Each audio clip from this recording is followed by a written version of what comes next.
Hi and welcome to the Homeopathy Health Show.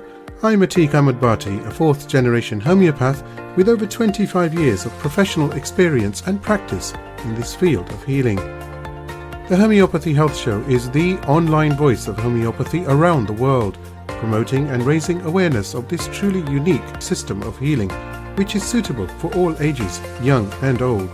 Every week I invite guests from the world of homeopathy to come and share their experiences, their work, offer insights, and essentially talk all things homeopathy.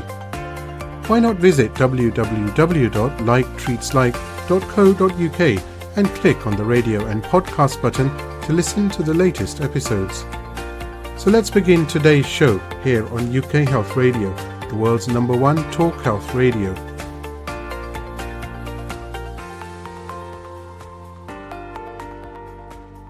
Hi and welcome to the Homeopathy Health Show here on the UK Health Radio Network. As always, I do hope you're well and in the best of health. Now, you'll remember in episode 45, I had the amazing honor of having Dr. Jan Scholten from the Netherlands on the show.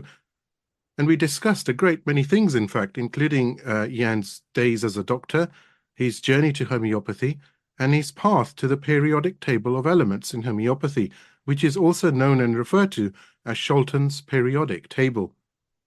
Now, I'm equally, if not more, delighted to welcome Jan back to the Homeopathy Health Show to talk further about the periodic table, his latest book, Cure is Freedom, and, if you are new to the table of elements themselves, getting to grips with the table itself and how best to approach the remedies. Dr. Jan Scholten, big virtual embrace, and thank you so much for being on the Homeopathy Health Show. Well, it's also my pleasure. I like to share ideas. How are you? Well, I'm doing well. Busy? Too busy. I suppose that's a good thing, isn't it? Yeah, but sometimes I think it should be a little bit less, but I'm busy with ferns, especially as a new book, and I wanted to have it ready, but it won't be ready in time. Not as I wanted, because there's so much more to discover. Yeah. But the work that you're doing is, I mean, we were talking just literally offline before we pressed record, and we were talking about the work that you've done and some of the things we're actually going to discuss today. And, you know, some of it is just real genius. And I think it's so important because as new discoveries and new pathways open in homeopathy, it's an opportunity for the next generation who are coming up into homeopathy, who are looking towards homeopathy, to really get to grips with it. You know, I always find that sometimes people think, oh, homeopathy is very much, oh, there's, you know, somebody tinkering around with some bottles of remedies. It's such an amazing, incredibly powerful science, and there's so much research and theory behind it. You know, it's not, for want of a better word, child's play.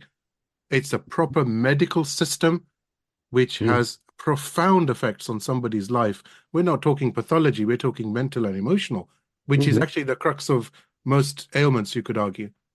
Yeah, I think that's what I also write in my book, that the source of disease is in the mind, in the soul. And the body follows the soul, not the other way around. Absolutely agree with you, and we're going to talk about that actually today. Dr. Jan Scholten, I wanted to ask you, for those starting out in homeopathy, or even a veteran homeopath, not everyone is aligned with the periodic table of elements. So where's the best place somebody can start? Let's say they've listened to this show, this episode, and they're thinking, oh, this is interesting, you know, but how do I get to understand how I can use the table in my practice for the benefit of my patients? The first thing that you have to consider is that there are rows in the periodic table, and the rows give you an idea where the problem is. Now, for instance, you have the third row where silica is, and also natrium, and that's the theme there is family, friends, relationships. So most people want to be loved by friends, etc., and want to be recognized, respected, etc. That's all belonging to that series. So when someone has a problem there, you have to go to that series. Hmm. Basically, it's very simple. So the question is, where is the problem? What's the problem anyhow in some cases? And mostly patients will tell you when you ask them when it started, what was your worry, what was your problem. I think 80% or 90 can tell. So there are some people who cannot tell. Say nothing happened. It's not true, of course, but they don't remember, have suppressed it or whatever. Hmm. And so you have to find out when you work with the periodic table, where is the problem? What does someone want to have? What is his need? What does he want to achieve? Or what is he fearing to lose? And basically, the series, most people know the triangle of the needs of Maslow, Yes. where you have your needs, and the first is survival, and then the second is safety, and then the third is love, and then you have recognition. Basically, it's the same as the series. Survival is hydrogen series, and carbon series is safety. And the safety theme you have the strongest when you're a child or when you get sick. Hmm. Silica series is but then you start developing relationships like you do in puberty. So, when people are at that age, they have to go to school, but that's not their main interest. The main interest is, do the others love me? Am I lovable? Am I appreciated by my friends, by my classmates? That's much more important than the whole school. Hmm. They go to school for the relationships, not for the school. And a lot of people don't understand it, and they push them to do their homework, etc. And of course, it's good that they do that, but it's better to help them in finding good relationships and how to handle them. And they are not learned how to do that. It's very weird. It's what you're saying is so true, of course, isn't it? Because I get so many cases even of patients coming in, the parents saying, "Oh, my son or daughter have been bullied at school and they don't want to go to school. They're not interested in learning." So Mm, it stems back to exactly what you've just said, which is they need to be loved, they need to be yeah, seen. yeah. Friendship actually creates an interest in education, one could say. Mm. So basically, you can say this, those fields of the in the world, and what they also discovered in homeopathy, in psychology, and Maslow was one of the first. But there are many of them. You have also spiral dynamics and Bronfen, Brenner, and they have published it also in my book, Curious Freedom. And the most interesting thing is, I think there are 8 or 6 now, well, no, 12 systems. And basically, they're all telling the same. And you can connect them to the rows in the periodic system, which is also the same. And you can connect them to the chakras. So when you see where the problem in the body is, you can already have an idea which level is mostly affected. It doesn't work always, but it works very often very well. So it's very much a benchmark, it seems, because also I was speaking recently to doctors Bhavisha and Shachindra Joshi. I know that they've worked with you, and when we look at how mammals have been placed onto the periodic table itself, again, everything fits onto this grid, Yeah, which is everything to do with life from yeah, conception to the time when we depart. yeah. In a way, it's all about cycles of going through cycles of experience Hmm. from building it up and letting it go again. And that's the themes are where it is, and then the columns is the cycle, how you get into it, and then how you get out of it again. Like life, you're born, you come to full expression, and then you start declining, and then in the end you die. And that cycle of life is everywhere. It's a basic thing in life. A student asked me about the columns, and they said, well, there's 18 columns or stages, should I say. Yeah. Um, but what makes one so sure that it has to be that the stages have to be in that order? What if somebody has gone through something in their life where they've probably fallen back to a stage, or they've encountered so much mental and emotional challenges in their life that they're not at stage 16, 17. They're very much back to a stage 2 or 3. Is that how does one That can happen. how would you explain that? The thing is that when you look at all the elements, basically you can say you go through them in your life from the conception, which is hydrogen, and then the fetal stage, which is helium, and then the birth is lithium. So all those stages you go through.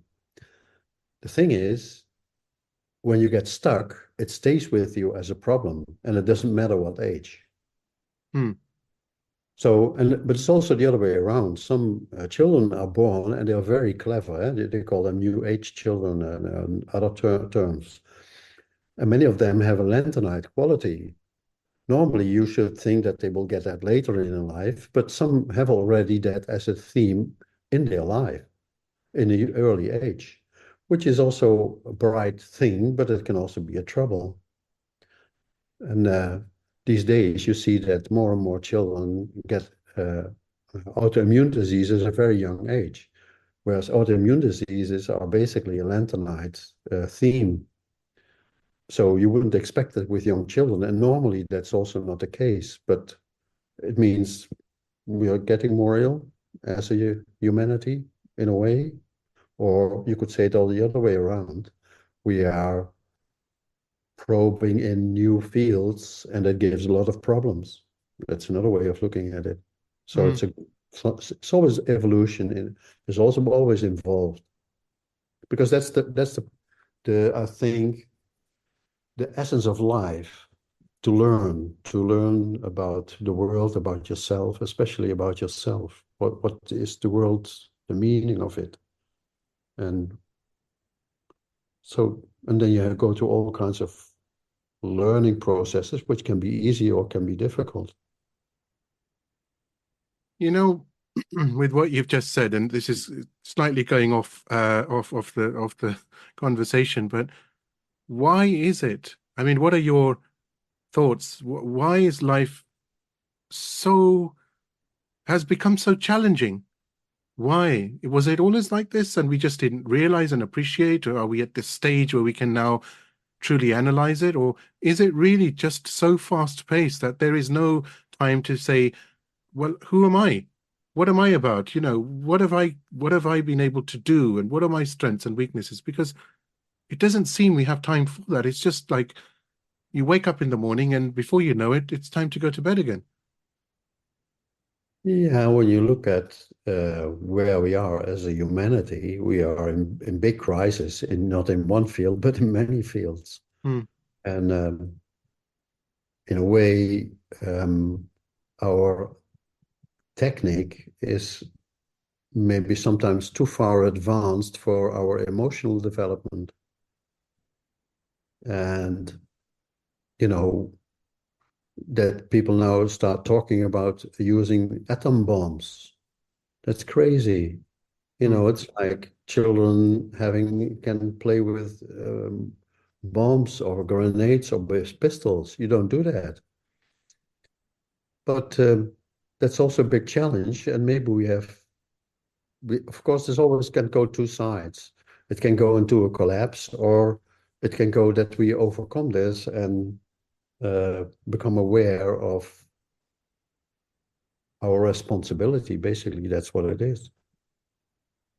But isn't it, Jan, isn't it because of a lack of justice and empathy and everybody wants to be um, it's survival of the fittest. And even when people say that they are being just, they're being wholly unjust.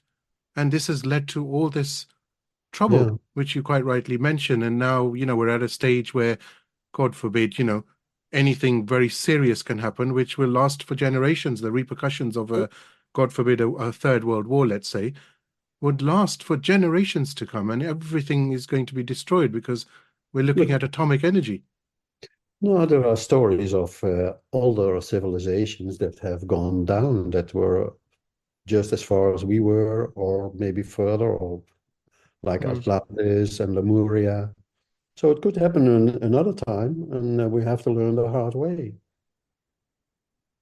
So going back to the table, this is also a cycle, isn't it? This is also a circle, you know? You know, the life has a big cycle aspect in itself, Mm. and the whole periodic table is an expression of that. There's all kinds of cycles in it. All the stages are a cycle. It's amazing, you know, as you are saying that, you know, of course I'm thinking at the same time, and how amazing that everything actually can be put onto one grid, onto one table, as far as cycles are concerned, and how deep can one go? And we are going to talk about the lanthanides, which are, you know, something else, I have to say. But before we do go there, um, Jan, there's so many remedies that homeopaths are used to. Even patients, they'll have heard of carb or calcium remedies or kalium remedies or Mhm. the fosses. Sulfur is such a well known remedy in homeopathy, but there's so many more that are unknown. For example, the noble gases, namely helium, neon, argon, krypton, xenon, and radon. Uh, what is their place as far as our life cycle is concerned? What's the applicability there and the uses? Mhm.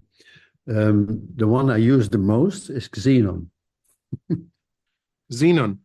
Yeah, and especially in acute situations, in a way, for people who have gone in coma or have undergone surgery under anesthesia, and they cannot come back completely. They feel as if they are not coming back in their body, in their mind, as if they are floating, as if they cannot think, as Hmm. if their memory is not good, as if they are not really present, as if they're absent.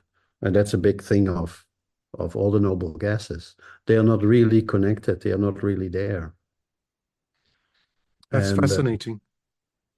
I've had one woman who had a similar kind of feeling, but she came because she didn't hear well.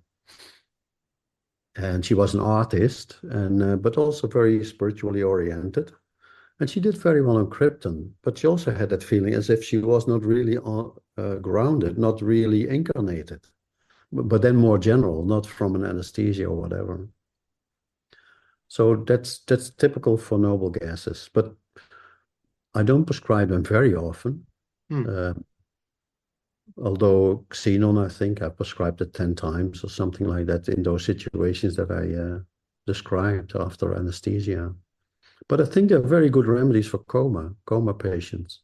But I've never given it in those situations, so I don't have real experience, but I imagine that. Would the noble gases also be applicable to those who don't feel they're part of this, part of being on Earth, you know, part of existence, of human existence? Hmm? Yeah, there's a big word is disconnected. Hmm. They're not connected to anything, and you cannot connect. And that's the physical expression. You know, the noble gases don't react with any other element, so they're always on their own. You could also say it's good for sleep or anything where nothing happens, where there is rest. For autism, disconnection is the best word. You know, this leads me on because a number of students, or should I say, thousands of students are listening or listen to the show and the podcast. So when if a student wants to or is thinking that, oh, you know, this is something I want to get into, we have to talk about potencies. And if we look at the periodic table and some of the remedies, or all of the remedies for that matter of fact, what type of potencies do we look at? I mean, what is your experience? Because you're the master here. What is your guidance? That do you just start low, go high, or do you base it on the patient, of course, on the constitution, the personality, and so forth? Um, Potencies are not the most important issue in homeopathy. The choice of the remedy is the first, is the real importance. And Mostly I start with the 1M. Hmm. That's my first choice, and then I see what happens. But there are remedies that haven't been potentized that high yet. You know, sometimes they're on C12 or C30 or C200 as the highest. Then I just prescribe that. And then when it works well, then I go to a higher potency because I have the idea that they work in a deeper level, the higher potencies. Hmm. But it doesn't matter so much because all those bodies, the different bodies that we have, you know, have a thought body, an emotional body, a sensation body. They have all kinds of beautiful names in all kinds of esoteric traditions, but they're all connected. So when there is the kind of message from a remedy and it has an entrance on one body, it will also go to the other bodies anyhow. So you mentioned about potencies not being important and the remedy. So if the remedy is right, then it will, whatever the potency is, it will work. It will do something. There will be some movement of the vital force, you can say, which then will, of course, guide the practitioner to think, well, okay, maybe this can be repeated, but at a maybe deeper dose or a deeper potency. Yeah, but you know, I have also read very beautiful cases of old homeopaths. I remember cases of Adolf Vögeli, where he treated long-standing asthma with a C3 and it cured. Hmm. It's amazing, isn't it? Yeah, it's about the information and not and the information is the remedy, and Hmm. that's the most important. You know, nowadays, so many students and practitioners, of course, get very confused with potencies. So, you know, what you're saying is very, very important because it's like almost it can stop you from prescribing because you're thinking, well, somebody said 30C and in the book it says 1M, and then someone else is saying use it in an LM scale and K potencies and so forth. And it becomes quite overwhelming for anybody, even a well you know, a veteran homeopath, let's say, you know, who's skilled, who knows he's what he's supposed to be doing. And this is quite important what you've said because it detaches you from this in a way that don't get too bogged down by the potency. Think of the remedy. If the remedy matches, you're okay. Yeah, and I think that, or at least my experience is that when you, in the old days, when you were polycrest prescribing, then when it didn't go well, you went into a search for better potencies. But when it doesn't go well, it means it's not a similimum, and then you can take other potencies, but that won't get you out of the problem. Hmm. You always have to watch. I I don't fear remedies so much. You know, there's a lot of people, homeopaths, they fear remedies and they think, oh, terrible things can happen. It's there's a there's a huge energy, but it's not energy, it's information. And of course, information can have a lot of effects, you know. When you tell someone in a panic that the war is starting and you tell it very convincingly, then you know see what will happen to people, especially when they say it's start already next door. Hmm. Information has a huge impact depending on your own state, and your own state is the disease. So when someone has a severe reaction to a remedy, the remedy isn't doing anything. The patient is doing something with the remedy. It's like watching a movie, you know, the light isn't hurting. The information that you get out of it, the ideas that are triggered in your mind, they do something big for you, but not the light. That's really, really deep and very profound, I have to say. I think you've just said something so, so important about a remedy being a carrier of information. That's so, so important. Like we were saying offline, you're the master of the periodic table. And you know, your perspective and your thought processes are very different to myself and others who are in the field perhaps and who aren't that well understanding of the table of elements, for example, and the columns and the rows. And it's so important to understand this, that it's information, and it's not, oh my God, if sulfur 10M I've given and what's it going to do? It's the patient working with the remedy rather than the other way around, which Hmm. actually is so true anyway, because we talk about the vital force and then we say the body is healing. And sometimes you may get a healing crisis, but it's short-lived, and it's something that needs to be done. Yeah, the vital force is a very special concept. But when you think of it, it's the self-healing quality of living beings. And what I'm prescribing in my book is also we have a core, our self, and that's the source of that self-healing quality. And when you're normally healthy, something can happen, you can cut yourself and it heals by itself. Mm. Everything will heal by itself unless there is a blockage. And the blockage are our personalities.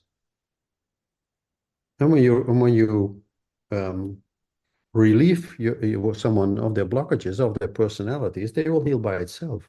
And that's what you see happening.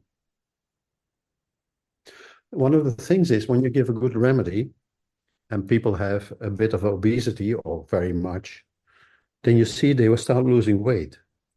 But the typical thing is it is without effort. And there you can see that the self-healing quality goes by itself when you get away, when you get the blockages out of the way. This actually takes us aptly on to the book, Hmm. Cure is Freedom. So firstly, thank you so much for sending me a copy. I've read it. I've spoken about it to students, as I've mentioned to you, and thank you for also signing it. So for those listening, I have an autographed book from Dr. Jan Scholten, and I'm thrilled. And trust me, I refer to it very, very often. There's two things within the book. I mean, the book itself is genius, so thank you so much for putting it out there. I think it was so needed. It gives so much, it makes everything very clear, and gives everything a crispness to it, a holism to it, to be able to understand. Two things I found fascinating is, we know as homeopaths, and students will know, and anybody who sort of looks at homeopathy, that we have the kingdoms of the mineral, animal, and plant. Hmm. But you have also focused on two new kingdoms, or, well, I can't say new. You focused on two additional kingdoms, let me say. They're not new kingdoms. You've identified being bacteria and the human kingdom. And I found that fascinating because with the mineral kingdom, you've spoken about the views of the person, and how, for example, you've written about that they'll be very organized and they'll have everything written down on a list, and so forth. And you've spoken about the animal kingdom, where it's very one-sided, and the plant kingdom is a bit in the middle. They can see views from themselves, their own views, they understand, but also they can empathize with others. So what about the bacteria and the human kingdom? Can you kindly, for those who are interested, um, or should I rephrase? One, you must get hold of this book, and at the end of the show, I will give you all the details. But number two, for those just sort of tuning in and thinking, oh, I didn't know this, can you just explain about the bacteria and human kingdom, and what your thought process was to include that, I suppose? Because nobody else I see has done that. Well, there are more people who have worked on it, and Hmm. there's also books from, for instance, Frans Vermeulen on the bacterial kingdom, etc. But biologically, bacteria are a real kingdom. They're very different from plants and animals. First of all, they're very small. Secondly, they don't have a nucleus. And they are, in a way, specialized in special forms, in special situations. The idea is that the eukaryote are uh, living creatures that have big cells, but they have a real nucleus, which is in the cell. Karyo means nucleus. I is good. So they have a good nucleus. But due to that, they're much bigger. They're 1,000 times as big as a bacteria or Mm, something like that. And the idea is that those cells are evolved from a cooperation of bacteria that work together and then started becoming one big nucleus and one big cell. And there are parts in the cell, like the mitochondria, they look like bacteria. mm, So in a way, it's a kind of cooperation, or it is a cooperation. And that's why we have a lot in common, because the DNA that we have is basically having the same structure of bacteria. But bacteria, they are specialized in one or two forms of being. And for about 1 or 2 billion years, there were only bacteria on Earth and no plants and animals yet. And the bacteria then made it also that there became oxygen in the air, etc. They were preparing for the more evolved forms of life that we know. But basically, when you think about it, we are full of bacteria. Our gut is full of bacteria. We have more bacteria than we have cells of mm. ourselves. So also there's a big cooperation. Most people think of bacteria as that we have to kill them all, they are infectious, etc. And there's only a few that are infectious for us, and most of them are not. And also in our skin, there's full of bacteria. Well, the whole world is full of bacteria. So there's no point to be scared of them. Otherwise, you should be scared of yourself. But Yeah. coming back to it is that the bacteria are very different in structure from plants and animals. Plants and animals are eukaryote. They are the next step in the evolution. When you think of it, then you can also connect the kingdoms also to the series. So the mineral kingdom is connected to the hydrogen series, which is just being and nothing else happens. The bacteria then are connected to the carbon series. And the typical thing of those states is that people who need a bacterium remedy, they, when you talk about them, there is no problem. There's only the disease. That's the only problem. Mm. So their body, there's something wrong with their body. That's their whole mind. And the carbon series has to do with the body, with your own body. And In that's fact, can I just quote, because you've mentioned this in your book, you do mention the bacteria kingdom, and I quote, "They feel that something is invading them. Their body and space are taken over by strangers, alien forces, and they feel penetrated, infiltrated, and exposed." And the patient's, this is so, so important, and I found this so wonderful. The patient's whole life seems to revolve around being sick or being healthy. yeah. So there you see that carbon series quality. So that's why in the remedy code, I start with the kingdom 2 for the bacteria. To classify them, it's a bit more difficult. I'm sometimes busy with it, but not very much. And then the next kingdom is the plant kingdom and then the animal kingdom. But the human kingdom is a bit weird, but most biologists think of humans as animals. Mm, From all traditions in religions, that was never done. We were different from animals. The thing is that when you look purely mechanically, we are very much the same as animals. But when you think of our mind, we are much different. And that happens every time. In a new step of evolution, there comes a new possibility. And the mind, controlling the mind, or working with the mind, is impossible for animals. But humans can do that. So that expansion in a new kind of field means that there is a whole new thing. But the body doesn't have to change for that mm. because it goes in another direction. So that takes me on to because you've mentioned with the human kingdom, you've already mentioned the carbon series and bacteria, and the human kingdom is very much the Argentum series, isn't it? Very much so. Yeah. It's linked to that as and from the periodic table itself, it's about um, creation, inspiration, art, culture, which of course is so true because as humans we can use this mind of ours, this brain, and do so much.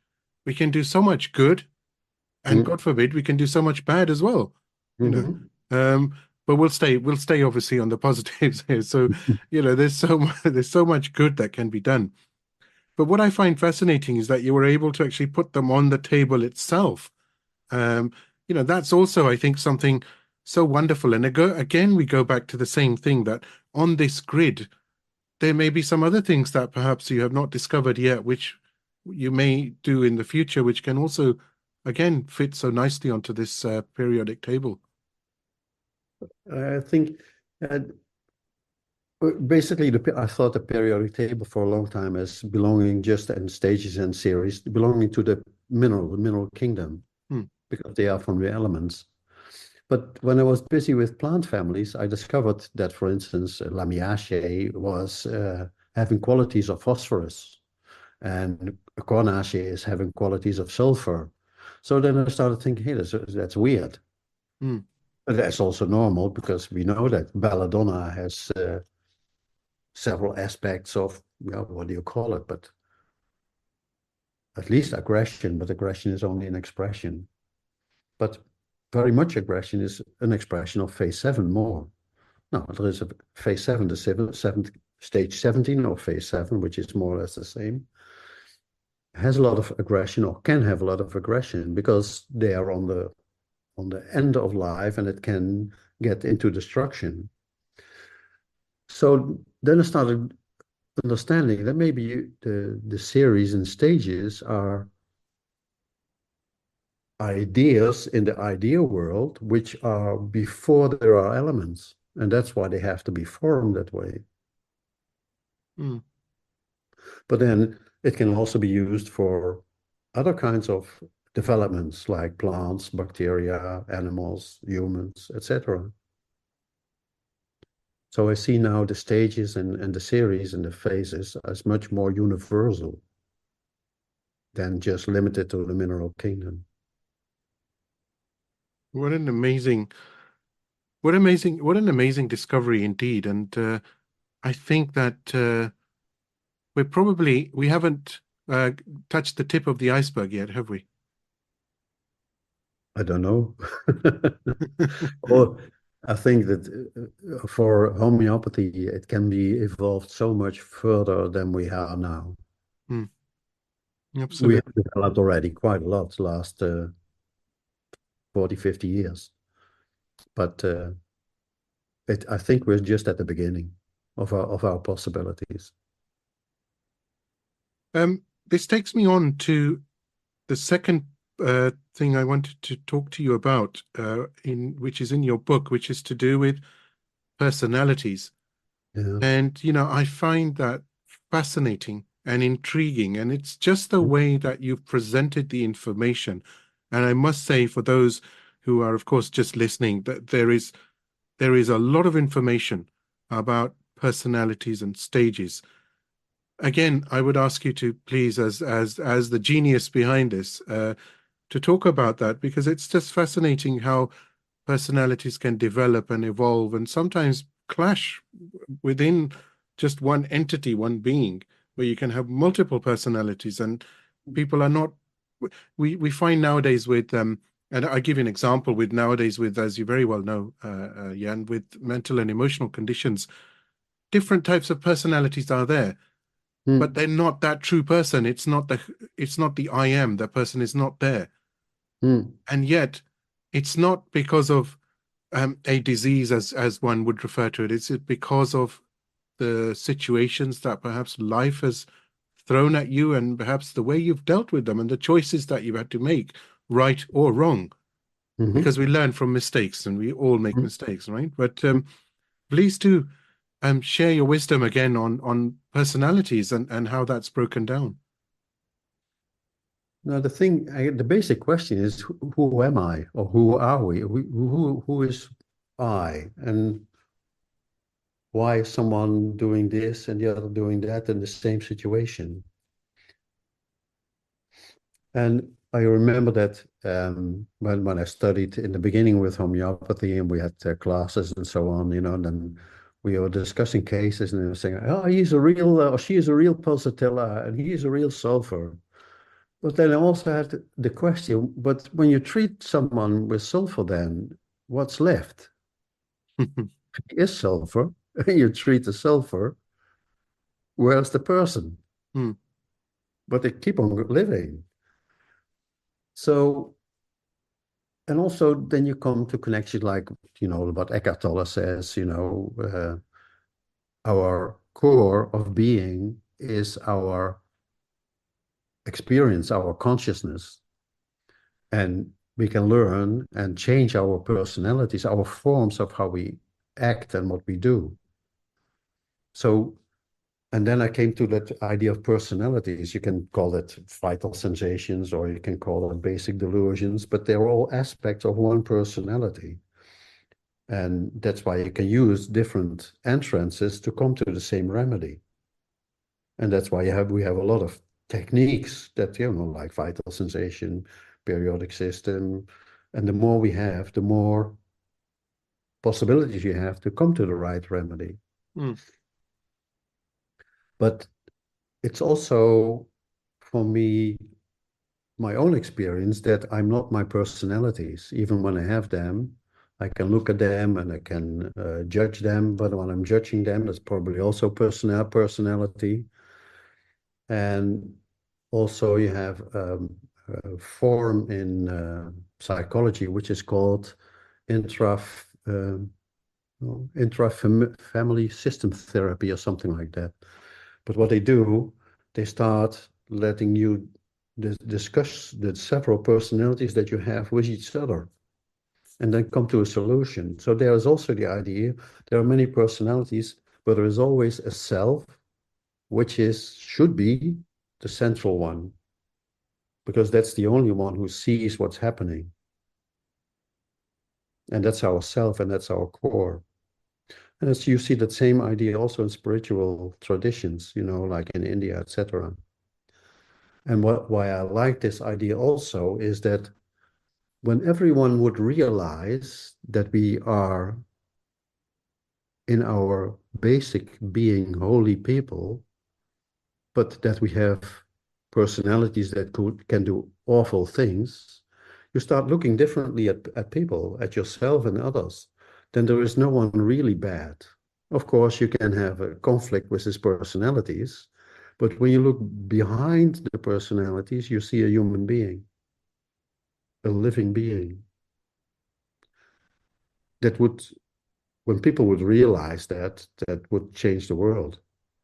I remember sawing a few days ago that an Israeli woman was yelling for the Palestinians, we should kill them all, not realizing that they're holy people. Maybe they do something weird, which is not correct, but she is doing then the same. That doesn't solve anything.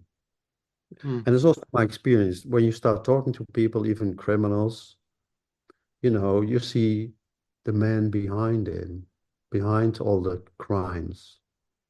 And that's what I see in patients too. And you can guide them to that core where they are human. But we have, when you go to work, it's a personality. When we're at home, we're a personality. When we're out with friends, perhaps we're a different personality. Somebody once said something very profound, which was, you'll like this. They said, you only see what I want you to see. As far as I am concerned, Mhm. you only Mhm. see what I want you to see. So different responsibilities, different scenarios bring out different personalities. You could say it's acting, but we're not aware we're acting because it becomes the norm. So we're talking to friends. It's very different to being at work and being very serious in a certain way, or when you're studying, it's very different. So to find who you are requires a lot of time, does it not? A lot of You first have time. to realize that what you think you are, your personality, is not what you are. Hmm, And when you really watch carefully, you see that there is someone who is seeing who is doing it.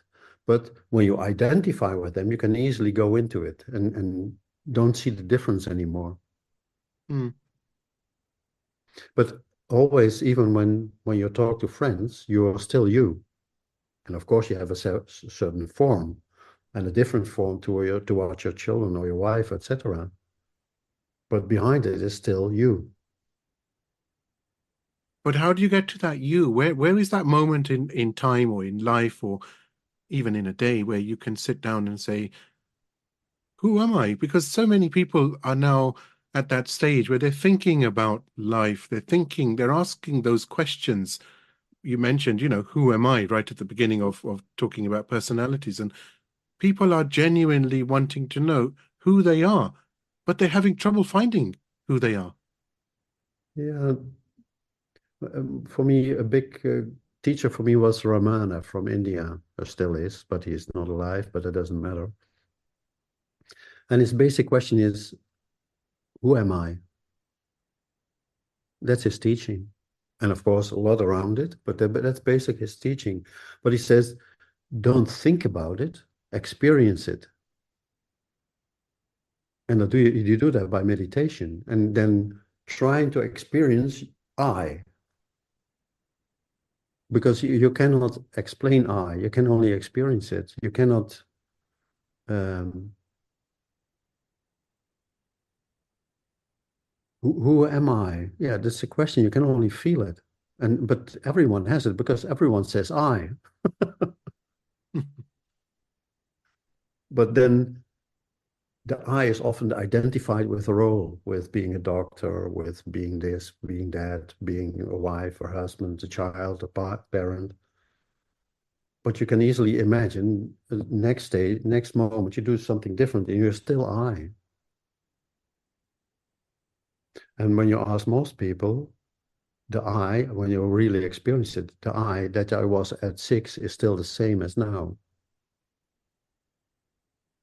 It's just a matter of finding it behind all the Yeah. personalities that And come and yeah, go. and realizing that the personalities can change, but I not. Does one not need to become humble to be able to find the I in I am? It's both humble and glorious because everyone is it in that I, and that's what people in near-death experiences also tell you. You know, we're all connected. There is no one really bad.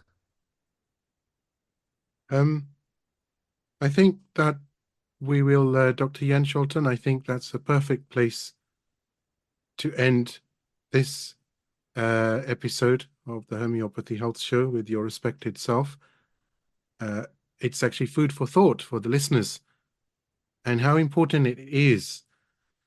We've discussed such a great many things, and I always am quite moved by certain subject matters, and of course today has been one of those opportunities for me. So I'm very grateful to you, and Mm. of course I think that those listening will find great benefit from this, and also have an opportunity as a result of what we've just discussed, possibly in the latter half of this episode, to find the who am I or the I am, because it is so important. We need to come out from the clouds that surround us or bombard us, and be at be at peace. I suppose this is a time very much, is it not, Dr. Jan Scholten, to find peace, to be at peace as much as possible with whatever life throws at you. And that peace you can only be found inside of you Hmm. because you're only at peace when you are you. When you're at people tell it also, I came home. And People always say that the most important thing what drives people is that they want to be happy. But the mistake is that they think they become happy from something outside. But what happens, they put their happiness in something in the outside and thinking it comes from the outside, but it comes from the inside. Mm. But once you do it and project it on the outside, we have a saying in Dutch, getting the case is the end of the fun. Mm. Interesting. Interesting. Getting to it is the fun, but having it, then the fun is over. And that means because you put it inside of something and then you want to get it back from that something, but it doesn't work because it comes from the inside. It's the old saying, isn't it? Money can't buy you happiness, No. and certainly in this case, nor can personalities. It's such an important time that we're going through, aren't we? To be able to really identify and go back to grassroots and I suppose, become or try to become humble. Never look up, always look down, because that's the best way to be able to appreciate everything. When the trees mature, the branches and the root, they become heavy and they become humble. Trees become very humble as they grow, rather than keep, shooting upwards. And because of the weight and all that knowledge, and there's so much truth there, isn't it? When we look at ourselves, that it's not. I'm not talking about age. It could be at any stage, but to be able to look down and think how blessed perhaps we are. There's always somebody who may sadly be worse off than ourselves. And it's always so good to look down to help rather than to look up. What can I do next? Or how can my personality be much more than it is at the moment? How can I be something? We are bees, aren't we? I mean, in the sense of I am. Yeah. And that should be enough. Everything else is a bonus. Well, when you're really there, you don't need anything else anymore because that's where the happiness comes from. And but that doesn't mean that you cannot do things. The compassion, which is an important issue, also comes from there. But it's a natural compassion. It's not thinking about it, but feeling so connected that you're compassionate with other life forms. It's so, so important. It really is. And I think we could talk about this for hours. But Dr. Jan Scholten, my respected friend, it's been it's always such an honor to be able to talk to you. There's so much that unites us and there's so many similarities. I just love being able to talk to you. I really, truly am grateful to you. And I hope, again, we can continue this conversation in the near future. Okay, will do. Thank you so very much for everything. Okay, thank you for talking. I do hope you've enjoyed this week's episode of the Homeopathy Health Show. Please do support the show by clicking follow on my socials. Remember, the more exposure the podcast receives, the better for homeopathy around the world. You can find me on Instagram by searching for @like_treatslike, and on both Facebook and TikTok by searching for @like_treatslike. So let's promote the voice of homeopathy on radio and podcast around the world together. Don't forget to visit me online at www.liketreatslike.co.uk and click on the radio and podcast tab. Here you'll be able to see all the guests that have joined me on the show so far. And of course, you can stream on demand the latest episode to your mobile, tablet or PC. Until next time, stay safe and take care.